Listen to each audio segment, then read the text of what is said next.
এবার বেশ আয়োজনে নিজের জন্মদিন পালন করলেন ঢাকাই সিনেমার আলোচিত চিত্রনায়িকা পরীমণি। গত ২৩ অক্টোবর জন্মদিন পালন করতে ১০ দিনের সফরে মালয়েশিয়া যান নায়িকা। এই কয়েকদিনের সেই মুহূর্ত কেমন কেটেছে এবার তা ভাগ করে নিলেন পরীমণি। আজ শনিবার ১ নভেম্বর সকালে সামাজিক মাধ্যমে একটি পোস্ট দিয়ে পরীমণি তার ১০ দিনেরই ভ্রমণের বর্ণনা দেন। উল্লেখ করেন, দেশের বাইরে এভাবে দীর্ঘ ১০ দিনের জন্য সেলিব্রেশনের প্ল্যান এটিই প্রথম। এই বিশেষ সফরে তার সঙ্গে ছিলেন মোট ৭ জন। এর মধ্যে তার ছেলে, ছেলের ন্যানি মোবারক, ম্যানেজার ভাই তুরান, একমাত্র বন্ধু শাওন, প্রিয় মানুষ চঞ্চল, বরিশাইল্লা মনোজান নাইম এবং তিনি নিজে।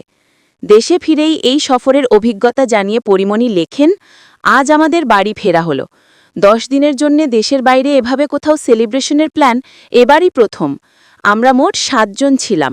নায়িকা লেখেন, যাওয়ার দিন হৈ হৈ করতে করতে গেলাম, সাবাইকতা ছবি ভিডিও করলাম সারা পথ। ১০ দিন একসাথে কত রকম নতুন নতুন অভিজ্ঞতা হলো আমাদের। নতুনভাবে চিনতে পারলাম নিজেদেরকে। দুঃখ হলো, হাসি হলো, আনন্দ হলো, আর সারা জীবন মনে রাখার মতো কিছু সুন্দর সুন্দর স্মৃতিও হলো আমাদের সবার জীবনে।